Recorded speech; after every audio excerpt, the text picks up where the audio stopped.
Femme, femme aux mille visages, toi qui portes en toi la douceur et la force, le doute et la certitude, le silence et le cri, as-tu déjà pris le temps d'écouter toutes les facettes qui vivent en toi, celles qui émergent selon les saisons de ta vie, selon les épreuves traversées, les joies vécues, les choix assumés? On t'a déjà reproché d'être une femme aux multiples visages? Tu n'es pas perdue, tu es complexe. Et cette complexité, c'est ta richesse. Bienvenue dans Le Fil d'Argent, le podcast qui explore les tissages de nos univers. Moi, c'est Anne, ancienne des temps modernes. Et aujourd'hui, je vous invite à plonger au cœur de notre nature féminine. Un voyage intime, puissant, autour de nos menstruations. Le sujet étant vaste, j'ai choisi de diviser cet épisode en deux parties. Dans cette première partie, nous allons explorer ensemble pourquoi ce phénomène biologique a été si longtemps vécu comme un fardeau, voire une tare. Alors, laissez libre cours à votre imagination. Installez-vous confortablement dans ma cour arrière, sous l'arbre de la connaissance, et partons ensemble à la découverte de ce fil subtil et nuancé dont la source se trouve au cœur de notre être. Prête à embarquer? Alors, plongeons ensemble. À l'aube de mon automne, oui, on peut dire ça sans trop se prendre au sérieux. En regardant derrière moi, j'ai réalisé à quel point je m'étais fait du tort à propos de ma nature cyclique. Et ce, même sans m'en rendre compte. Je me suis plongée dans des recherches et surtout j'ai entrepris beaucoup d'auto-soins après ça. Se pardonner, c'est un vrai travail d'orfèvre, je vous le dis. Puis, quand j'ai enfin fait la paix avec moi-même à ce sujet, un besoin s'est imposé. Partager. Partager avec toutes mes sœurs, mes mères, mes filles, et toutes celles qui, comme moi, méritent de réapprendre à aimer leur nature sacrée. Car j'ai l'espoir que les jeunes générations et celles à venir sauront comprendre, respecter et surtout honorer leur cycle, sans honte, sans complexe. Renouer avec soi, tenter de comprendre qui on est au fond de soi, nos envies, nos peurs, nos besoins, est crucial si l'on souhaite vivre dans l'harmonie. Je parle de faire connaissance avec toutes les parties de nous que nous n'avons plus conscience d'avoir. Et ce retour à soi devrait se faire en douceur et avec bienveillance. Comme on le ferait si on rencontrait quelqu'un pour la première fois et avec qui on aurait des affinités, voyez-vous. N'oubliez pas que la seule personne qui est toujours à vos côtés, qui vous accompagne, vous supporte et dont vous ne pourrez jamais vous séparer, de la naissance jusqu'à la fin de votre vie ici-bas, c'est vous. Dès nos premiers instants, tout nous pousse vers l'extérieur. Le contact avec la mer, les bruits autour de nous, les odeurs, les couleurs, les saveurs, tous ces stimuli nous ouvrent au monde. Et c'est une chance incroyable car cette incarnation mérite d'être pleinement vécue. Dès notre plus jeune âge, alors, nous apprenons à observer le monde qui nous entoure, à agir d'une certaine manière pour obtenir ce que l'on veut, éviter ce qui nous fait peur ou relever des défis. Mais qui nous apprend à nous observer nous-mêmes, à entrer en contact avec notre moi profond, notre essence, notre être véritable. Dans nos sociétés modernes, personne ne le fait plus. Les parents se concentrent surtout sur la protection de leur progéniture. Ils tentent de les élever de leur mieux avec le savoir qu'ils ont à ce moment-là. Quant au système éducatif, il est surtout mis en place pour formater les travailleurs consommateurs de demain. Je ne jette pas la pierre aux parents, pas du tout. Je suis moi-même passée par là et franchement, élever des enfants, c'est un peu comme essayer de monter un meuble Ikea, mais sans la notice. Un vrai défi. Alors oui, les parents font de leur mieux avec ce qu'ils ont sous la main et ça mérite déjà un sacré bravo.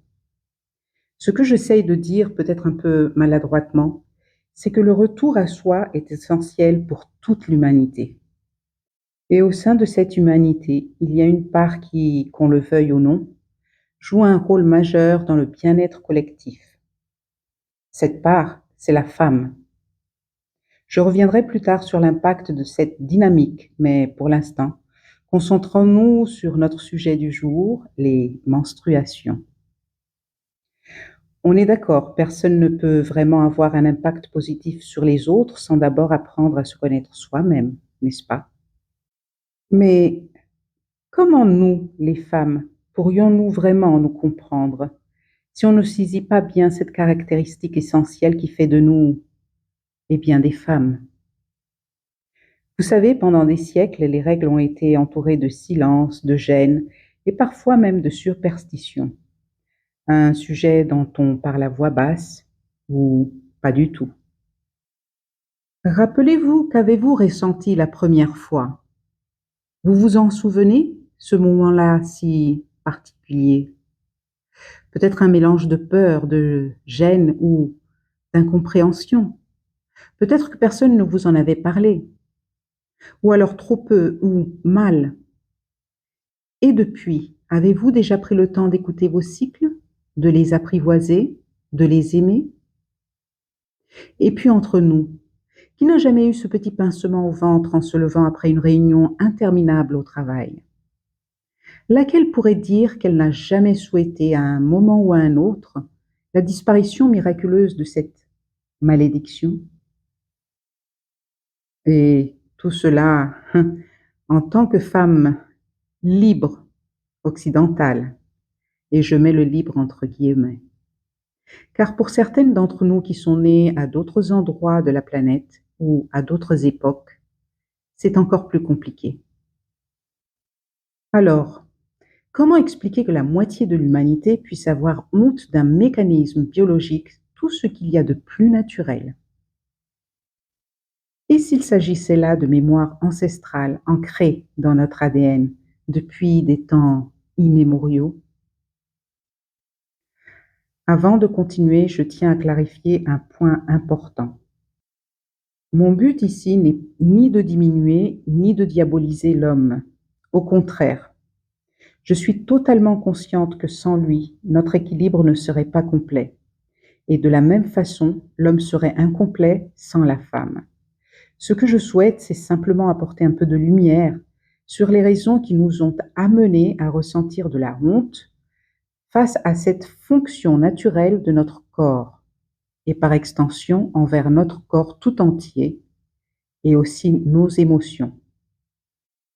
Et aussi de donner des pistes de réflexion, mais aussi d'action, afin que les générations de demain puissent s'épanouir, loin de tous les combats qui ont opposé parfois ouvertement, d'autres fois sous couverture, les deux facettes d'une même humanité, l'homme et la femme.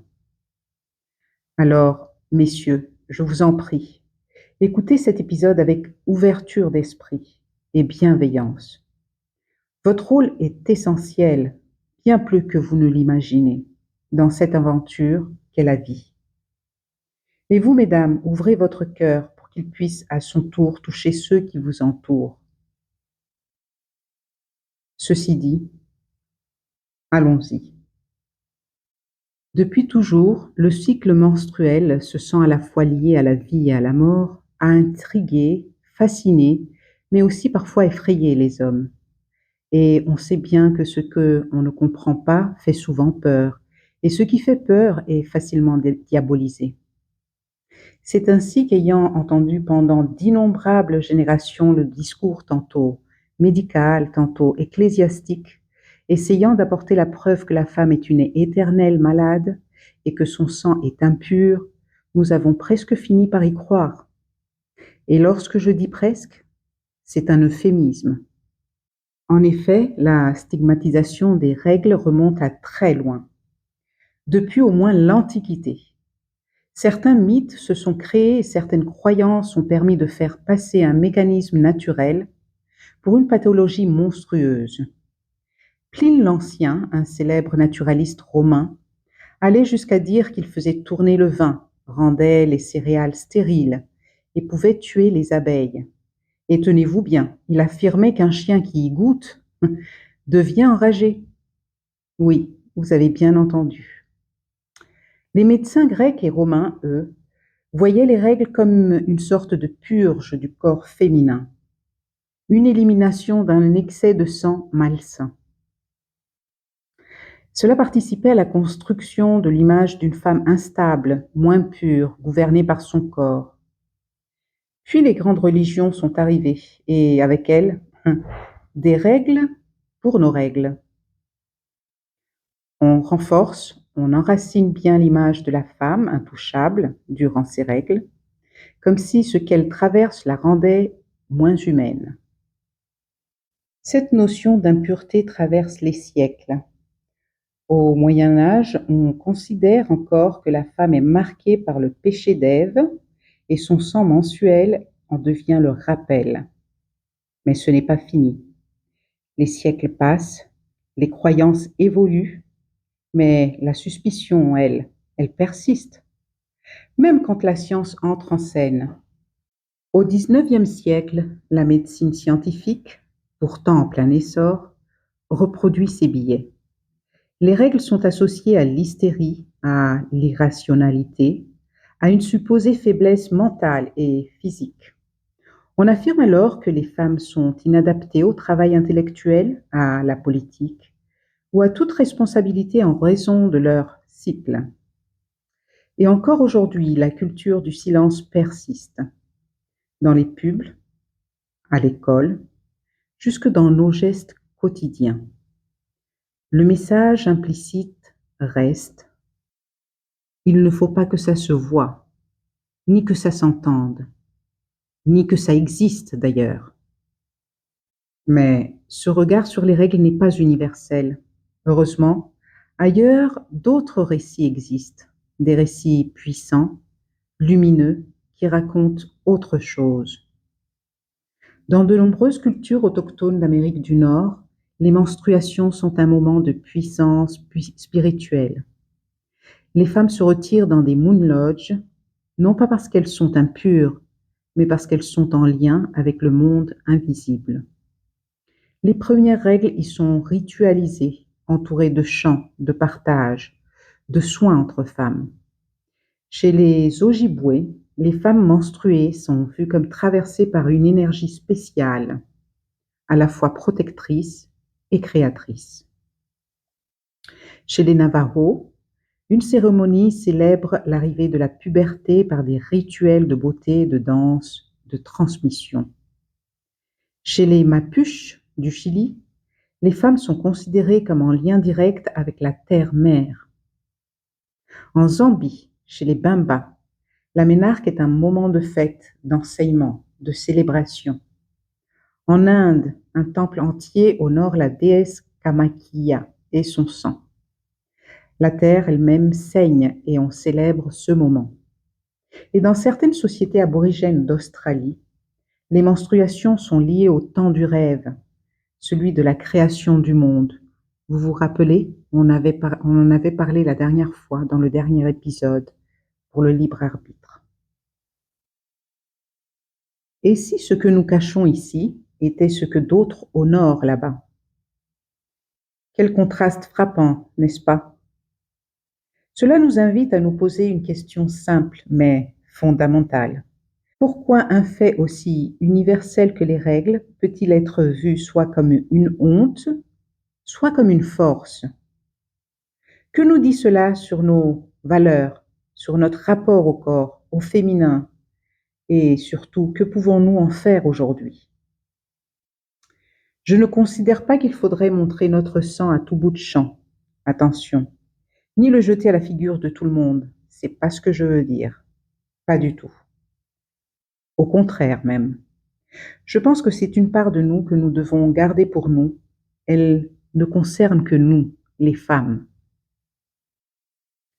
Mais non pas par honte, pas parce que nous serions impurs, mais parce que ce sang mérite le respect. Vous savez pourquoi? Parce qu'il est sacré. Je pense aussi qu'il faudrait que les femmes, nous reprenions en main cette énorme partie de nos vies, que nous puissions en parler entre nous, que nous créions des initiations pour les jeunes filles qui entrent dans le cercle, que nous partagions nos expériences et offrions des orientations saines sur la façon de se comporter, non seulement durant ces quelques jours du mois, mais durant toutes les phases de nos corps. Nous avons mis tellement d'énergie à cacher nos cycles que nous avons fini par perdre toute notion de ce que sont ces cycles. Et les résultats ne sont pas très joyeux, ne croyez-vous pas? Combien de toutes les maladies gynécologiques que nous subissons ont pour origine notre propre ignorance, notre retrait de nous-mêmes? Combien de grossesses se dérouleraient sans encombre, ou auraient même été menées à terme dans les meilleures conditions si nous prenions soin de notre essence féminine toute notre vie? Et je ne donne que deux petits exemples. Vous ne pouvez pas imaginer le nombre de choses qui changeraient dans notre vie si nous pouvions nous pencher sur nos menstruations d'une façon tout à fait différente. Et je vous vois venir. Alors évitez de vous sentir frustré ou en colère ou encore révolté envers moi, vous-même ou le reste du monde. On l'a déjà fait et ça n'a servi à rien. Et si nous tentions une approche différente aujourd'hui? Une approche curieuse, bienveillante, douce, ou encore humoristique, pourquoi pas?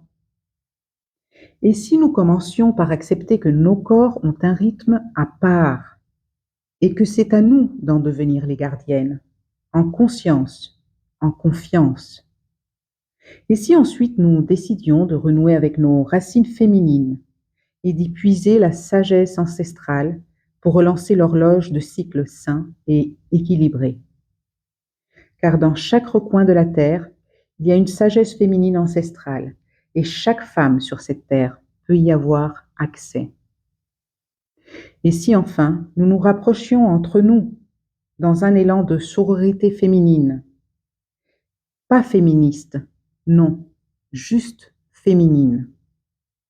Car au lieu de passer notre temps à nous voir comme des adversaires, au lieu de perdre notre énergie à nous battre contre les hommes, nous pourrions enfin nous voir comme des sœurs, des mères, des aïeules, et recréer alors ce qui a été détruit.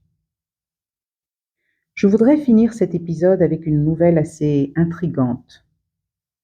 Comme nous toutes, elle porte en elle les deux facettes d'une même pièce. Je ne donnerai pas ici le titre ni la plateforme sur laquelle le documentaire a été diffusé, mais je pense que si vous faites vos recherches, vous le trouverez. Alors c'est un très beau documentaire, mais je dirais qu'il faudrait le regarder avec beaucoup de curiosité, d'ouverture d'esprit et beaucoup de discernement. Car oui, des recherches émergent, souvent portées par des femmes pionnières, qui révèlent que le sang menstruel possède des propriétés biologiques hors du commun. Ce sang que l'on jette chaque mois comme un simple déchet contient en réalité des cellules souches mésenchymateuses, je ne sais pas si je le prononce bien, capables de se transformer en cellules cardiaques, nerveuses, hépatiques, osseuses. Certaines études ont même montré qu'elles prolifèrent 2 fois plus vite que celles de la moelle osseuse. Ce sang aurait un potentiel de régénération cellulaire unique, utile pour la cicatrisation, la réparation du cœur après un infarctus ou encore la lutte contre l'infertilité ou les maladies utérines. Alors oui, tout à coup, certains scientifiques se penchent sur ces millions de litres de sang menstruel gaspillés et se demandent: et si on les utilisait? De mon côté, ce que je vois avec mon propre discernement, c'est qu'enfin le cycle féminin est reconnu par une partie du monde scientifique comme précieux, utile, intéressant. Donc, c'est une très bonne chose, surtout après toutes ces décennies, tous ces siècles. C'est une très bonne chose. Mais j'y vois aussi un piège.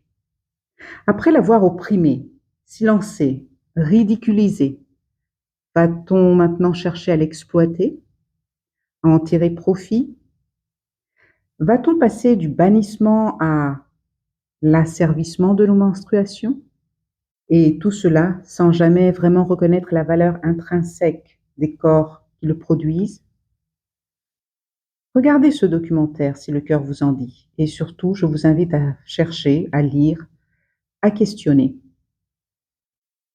Car ce que contient le sang menstruel, c'est peut-être bien plus que ce qu'on nous a toujours laissé croire. Et je suis bien heureuse et fière que ce soit des femmes pionnières qui en sont arrivées là. Je vous remercie du fond du cœur d'être resté avec moi. J'espère que ces réflexions vous interpellent, vous questionnent, vous éveillent. Mais ce n'est que le début. Dans la seconde partie, vous franchirez un seuil invisible. Vous immergez pleinement dans votre cycle et l'apprivoisez sous un nouveau jour. Un voyage intime qui pourrait bien ouvrir une porte secrète, révélant des clés insoupçonnées pour comprendre non seulement qui vous êtes, mais aussi la magie cachée dans le monde qui vous entoure. Êtes-vous prête à vivre cette révolution intérieure? En attendant ce moment, je vous laisse avec ces mots. Honore ton corps, honore tes rythmes, honore ta lignée. Et surtout, rappelez-vous, votre fil tisse bien plus loin que vous ne le pensez. À bientôt!